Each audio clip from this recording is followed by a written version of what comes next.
Olá, boa tarde, pessoal. Nas últimas aulas, ou melhor, na última aula de modelos atômicos, a gente falou sobre o modelo atômico de Dalton e também demos início ao modelo atômico de Thomson, certo? Na verdade, a gente falou das bases que levou a Thomson formular o seu modelo. Quais foram essas bases? As bases foram o seguinte: o experimento de Sir William Crookes, porque nesse experimento, o William Crookes, a gente viu isso anteriormente, que ele tinha colocado um objeto, um obstáculo dentro da ampola da qual saía raios catódicos. Um raio verde, qual ele denominou raios catódicos, que ele saía do cátodo, polo negativo, em direção ao ânodo, polo positivo. Ao colocar um obstáculo, formou-se uma sombra. Ele constatou então que esses raios viajavam em linha reta com a luz. Posteriormente, ele colocou um catavento ali dentro, ou seja, um molinete, e ele verificou que esses raios catódicos moviam o catavento. Então, ele constatou também que esses raios catódicos tinham massa. E, por fim, ele colocou duas placas, uma positiva e uma negativa, uma sobre e outra sob essa ampola, e verificou que esses raios tinham uma direção, viajavam em linha reta, mas quando chegavam próximo às placas, eles desviavam em sentido a uma delas, e bem a positiva. Então ele constatou com isso que esses raios eram formados com cargas ou cargas negativas. Porque se ele não tivesse carga, passaria direto, não seria atraído nem pela positiva nem pela negativa. E se eles fossem positivos, seria atraído pela placa negativa. Mas não, foi atraído pela positiva. Então, eles têm carga negativa.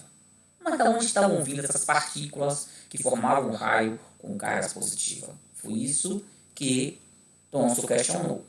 E falou o seguinte: postulou, estas cargas estão saindo, essas partículas carregadas negativamente estão saindo do gás, porque só tem um gás ali dentro, um gás em baixa pressão nessa ampola. Como o gás é formado por átomos, então essas partículas estão saindo de dentro dos átomos. Peraí, mas aí os átomos não são indivisíveis? Sim, para Dalton, mas para Thomson acabou de derrubar este modelo, certo? O modelo de Dalton. Bom, vamos prosseguir. Dalton postulou o seguinte: esses átomos, o átomo era formado, na verdade, por uma esfera, assim como Dalton pensou, Thomson, por exemplo, assim como Dalton pensou, mas ela tinha outras esferas menores incrustadas nela, que seriam então os elétrons, cargas negativas, que formavam os raios catódicos. Vamos ver aqui o modelo qual ele pensou. Aqui está o modelo. Essa esfera verde aqui maior teria carga positiva e as vermelhas teriam cargas negativas. E está incrustada aqui nessa massa maior que seria positiva. A soma das cargas negativas é exatamente igual, em termo modular, à carga positiva da esfera maior.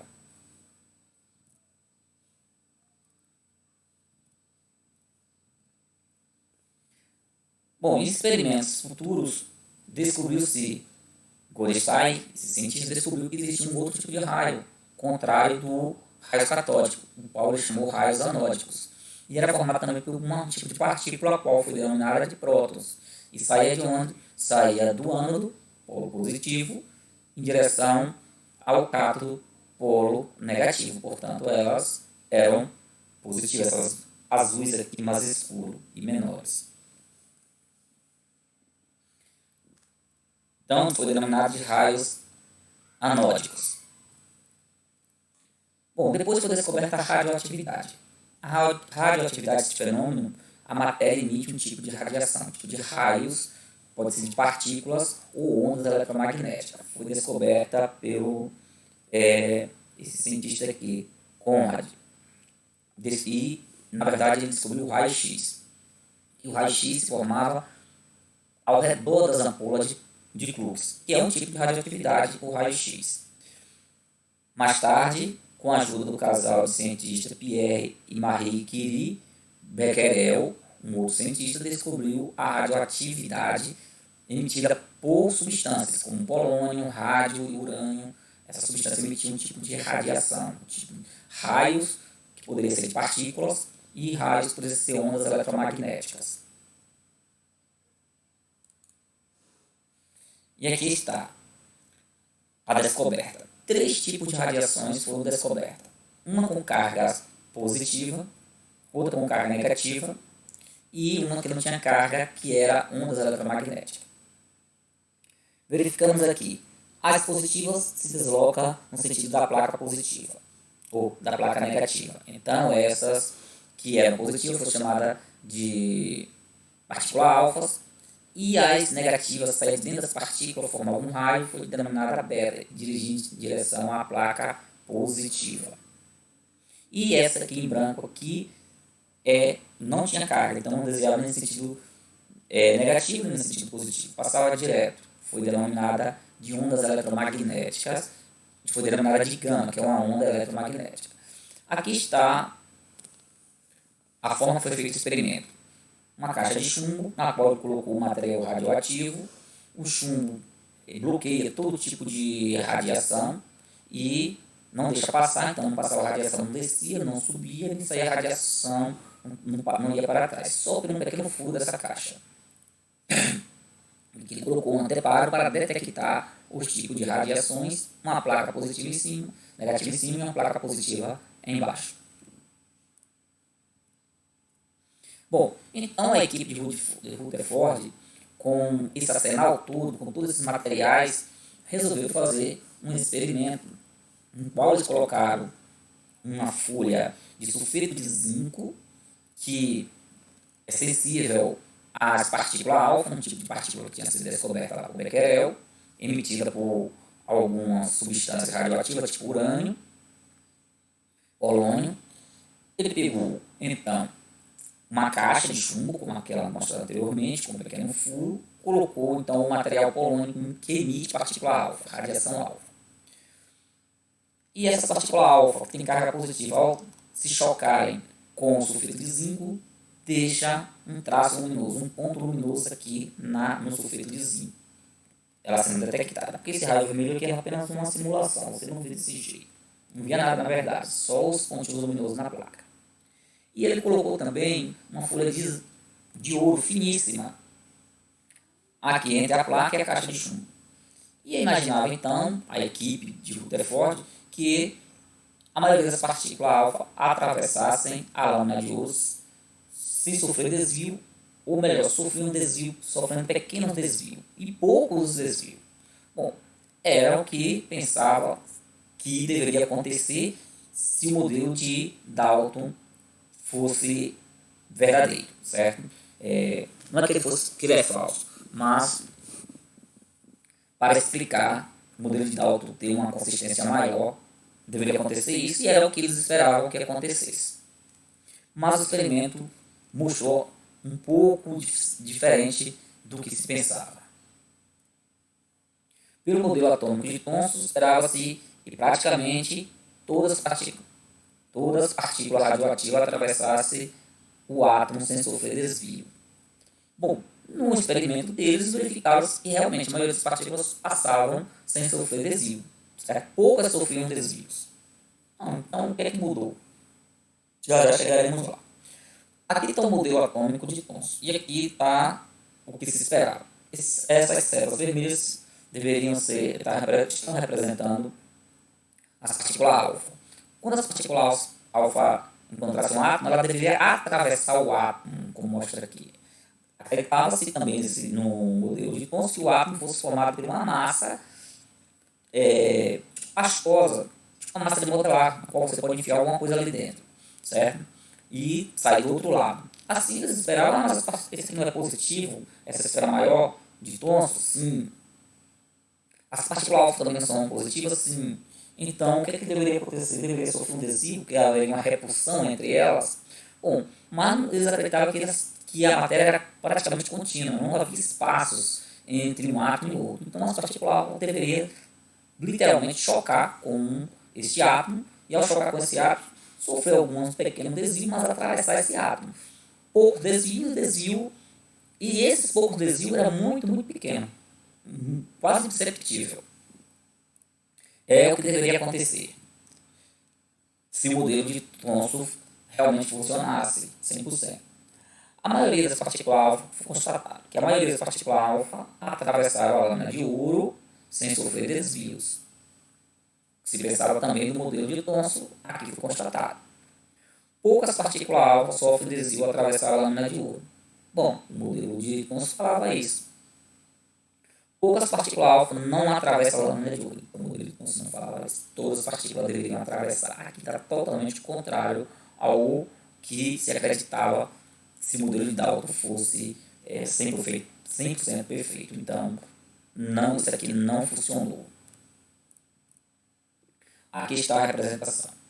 Aqui está a lâmina de ouro, as partículas alfa. Então, a maioria do que aconteceu foi isso aqui. As partículas passaram, poucas desviaram, que se traçam aqui, mas os desvios foram muito, muito grandes. E algumas retornaram, voltaram. Conclusão do experimento. A maioria das partículas alfa passa pela lâmina de ouro sem sofrer desvio. Então, a maior parte da lâmina de ouro é formada por espaços vazios. Certo? Esse espaço vazio foi denominado eletrosfera, ou seja, um núcleo estava muito, muito distante um do outro. Então, a maioria das partículas passava facilmente. Não é que elas furavam o átomo e atravessavam, como no modelo de Thomson. Na verdade, havia espaço vazio, por isso elas atravessavam. Algumas partículas não conseguem atravessar a lâmina de ouro, encontram barreiras dentro da lâmina, ou seja, a lâmina de ouro deve existir pequenas massas, a qual foi denominada núcleo, e esse núcleo é muito denso, rígido, e não dá para as partículas alfa atravessar eles, como no modelo atômico de Thomson, que elas penetravam por o átomo. Não, esses núcleos não conseguem penetrar. Então, quando uma partícula se chocava frontalmente com um núcleo, elas ricocheteavam e voltavam. Isso o modelo de Dalton não previa. O modelo de Thomson, melhor dizendo, não previa isso. Algumas partículas sofrem desvio ao passar pela lâmina de ouro. São repelidas, ou seja, se elas passarem por cima, muito próximo a um núcleo desse, elas são repelidas. Se passar por baixo, elas são repelidas para baixo. Por cima, elas são repelidas para cima. Já que eles têm, as partículas alfa e o núcleo têm o mesmo tipo de carga, que é positiva. Foi a conclusão deles. No átomo, há grandes espaços vazios. A gente continua aí, ainda faz parte do que a gente falou anteriormente. O átomo seria formado por um núcleo extremamente pequeno e denso, onde estaria concentrado praticamente toda a massa do átomo. E uma eletrosfera, onde estaria girando os elétrons. Por isso que o modelo atômico de Rutherford foi conhecido como modelo atômico planetário, porque é como se o núcleo fosse o Sol e os elétrons fossem os planetas girando em torno do núcleo do Sol. No caso, os elétrons girando em torno do núcleo. Hoje, sabe-se que o tamanho do átomo é cerca de 10.000 a 100.000 vezes maior do que o seu núcleo. Então, vamos imaginar o seguinte: se um átomo fosse o tamanho de uma moedinha de 5 centavos, o primeiro elétron estaria girando em torno de 200 metros de distância e o último a 2 km de distância de um átomo muito grande. Bom, há muito espaço vazio entre um núcleo e o outro. Estaria muito distante um núcleo do outro. Estaria em torno de 100 metros a 200 metros de distância, a 1 km de distância do outro. Não dá para passar qualquer coisa, né? Bom, e aí está a representação do modelo atômico de Thomson de Rutherford, o modelo planetário. Aqui o núcleo, você observa o seguinte: no núcleo tem 3 prótons, ou seja, 3 cargas positivas, e para manter o equilíbrio girando tem o quê? 3 cargas negativas. Então o átomo está eletricamente neutro, tem cargas positivas no núcleo e carga negativa na eletrosfera. Bom, em igual quantidade. Portanto, se é igual quantidade, ele está eletricamente neutro.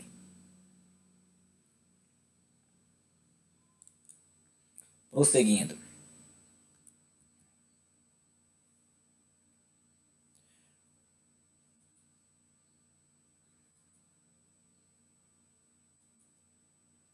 Número atômico e número de massa.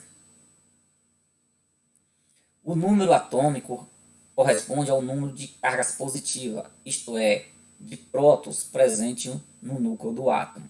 E número de massa corresponde à soma do número de prótons com o número de nêutrons. Mas o que são nêutrons? Nêutrons são partículas, como o próprio nome sugere, que não tem nem carga positiva nem carga negativa. Elas são aproximadamente do tamanho de um próton e elas estão ali separando os prótons dentro do núcleo, diminuindo um pouco a repulsão eletrônica que existe entre eles, já que eles têm o mesmo tipo de carga. E qual a diferença de número de massa e a massa atômica? O número de massa, como falei anteriormente, é a soma do número de prótons e número de nêutrons. E a massa corresponde ao peso total do átomo. Total. Sem, ou aliás, incluindo até os elétrons.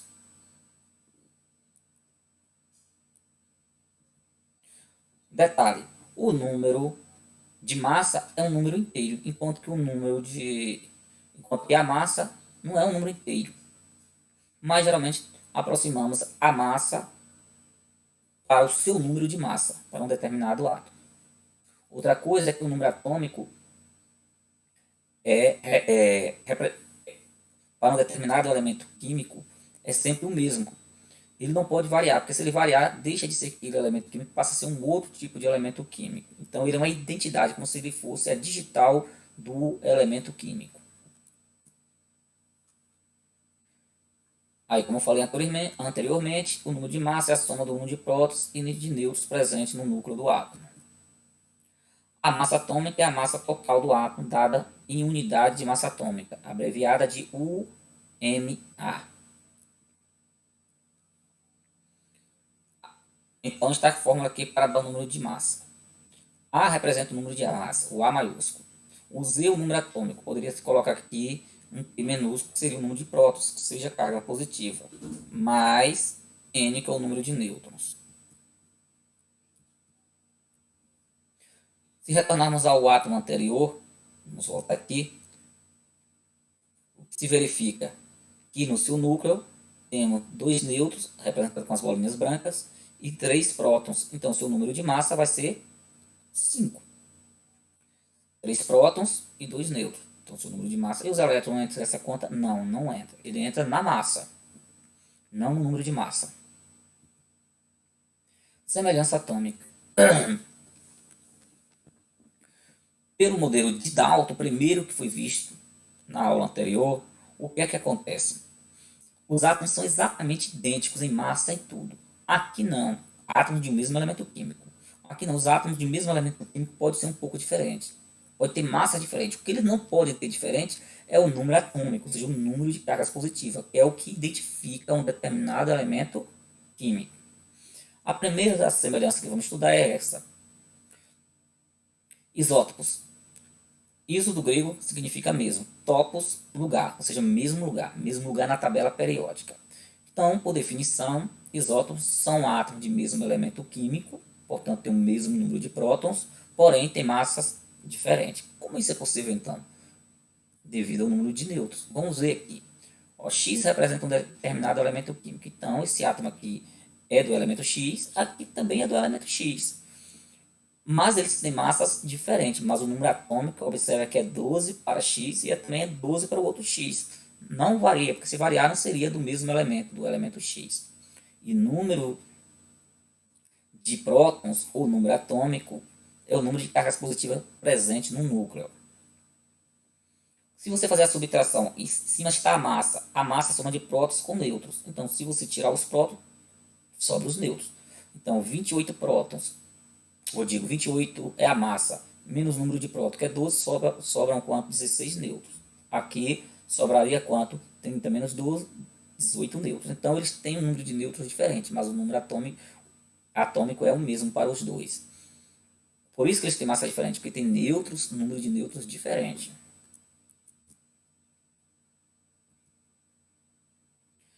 Iso, como eu falei anteriormente, do grego significa igual. Baros, massa. Então aqui mesma massa, porém número atômico diferente. Então são elementos de elementos diferentes, mas que possuem a mesma massa. Como isso é possível? Devido ao número de nêutrons, coincidência.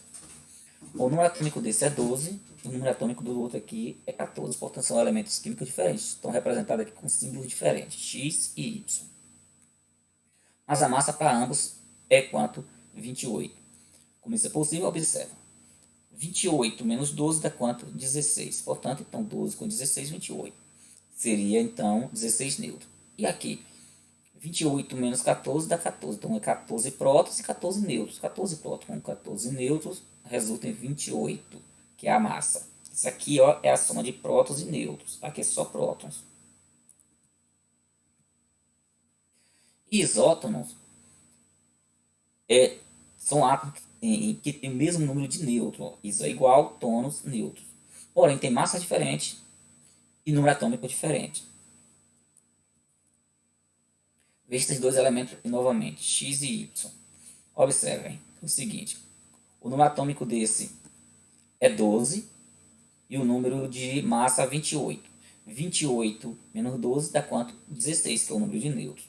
E observe isso aqui, o número atômico desse aqui é 14, mas a massa é 30. 30 menos 14, 16. Então, esse tem 16 nêutrons, esse tem 16 nêutrons. Porém, o número de prótons desse é 14, que é o número atômico, digo 12, e desse aqui é 14. O número de massa desse é 28, que é a soma de prótons com nêutrons, e o número de massa desse é 30, que é a soma de prótons com nêutrons, que é 16. Então, 16 para os dois é o número de nêutrons. Bom, os átomos, a gente viu que eles são eletricamente neutros, normalmente, ou seja, tem o mesmo número de prótons, o número de prótons e o número de elétrons são exatamente iguais. Mas, em determinados momentos, ele pode perder elétrons ou ganhar elétrons. Nunca ele vai perder cargas positivas ou ganhar cargas positivas. Então, deixa de ser aquele elemento químico para ser um novo elemento químico. Imaginar esse elemento químico aí de número atômico 3, ó, 3 cargas positivas, e tem quantos nêutrons? São as cargas azuis, 4. Portanto, a massa dele seria 7. Número de massa. Aí está.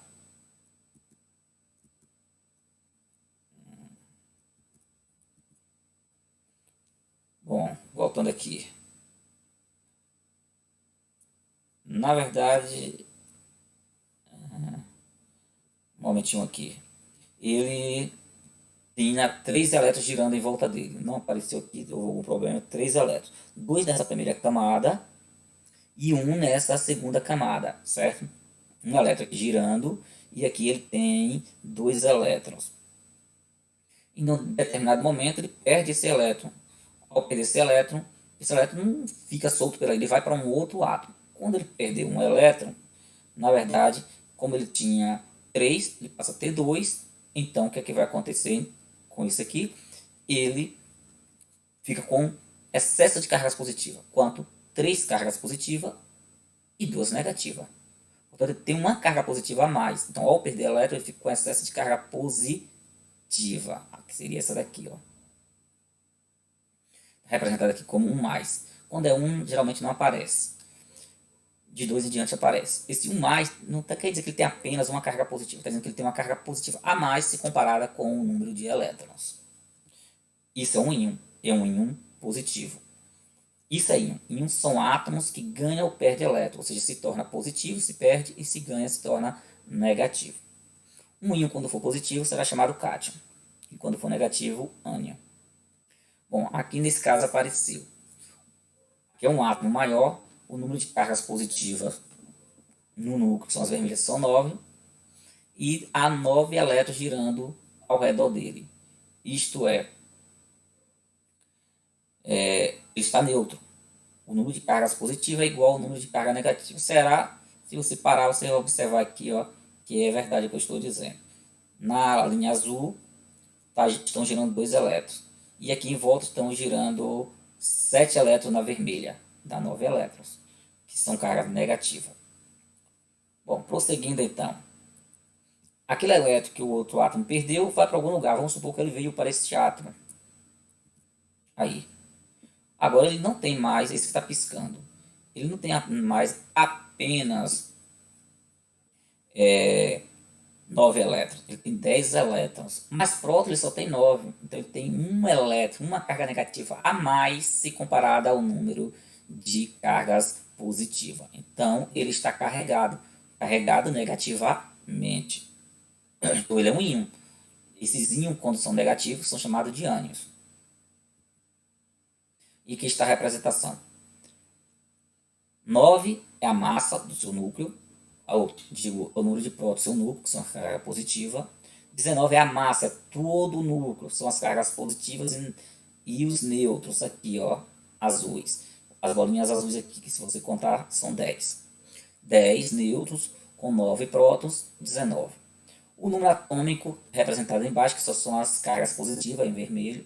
E esse 1 menos significa que ele tem uma carga negativa a mais se comparado ao número de prótons.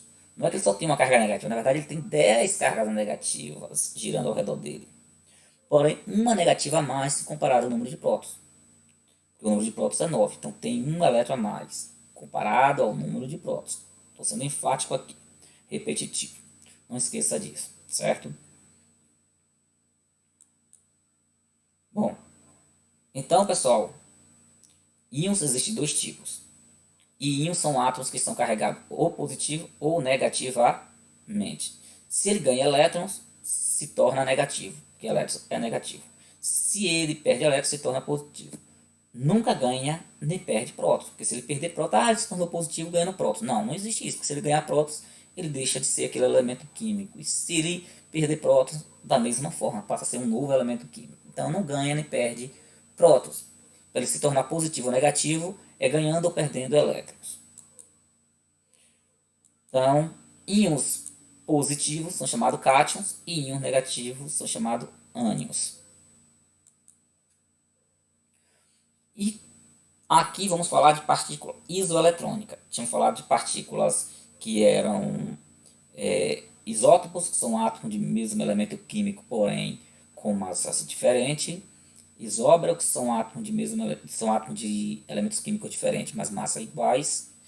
E isótono, que são átomos de elementos químicos diferentes, massas diferentes, porém mesmo número de nêutrons. E agora, o que são espécies iseletrônicas? São espécies que têm o mesmo número de elétrons, espécies diferentes com o mesmo número de elétrons. Vamos ver alguns exemplos. Aqui tem 3 exemplos de espécie isoeletrônica. As 3 são isoeletrônicas entre si, ou seja, tem o mesmo número de elétrons. Observa que o número atômico dessa aqui é 12, portanto ela tem 12 elétrons girando em sua volta, porque ela está neutra. Então, se ela está neutra, o número de cargas positivas é igual ao de carga negativa na eletrosfera girando. Já essa tem quantos prótons? 14. Porém, como ela está com 2 mais aqui, significa que ela está com o número de cargas positivas. 2 cargas positivas a mais se comparada com as cargas negativas. Então ela perdeu, ela tinha 14 elétrons, deveria ter 14 elétrons. Como ela está com cargas positivas a mais, então perdeu 2 elétrons. Esses 2 aqui mais significa que perdeu elétron, não ganhou elétrons, que elétrons são negativos, perdeu elétrons. Perdeu 2 elétrons, deveria ter 14, portanto tem 12, que perdeu 2. Essa outra espécie, observa que o número atômico dela é 10. Então quantos elétrons ela deve ter? Quantos prótons ela deve ter no núcleo? Obrigatoriamente 10 prótons.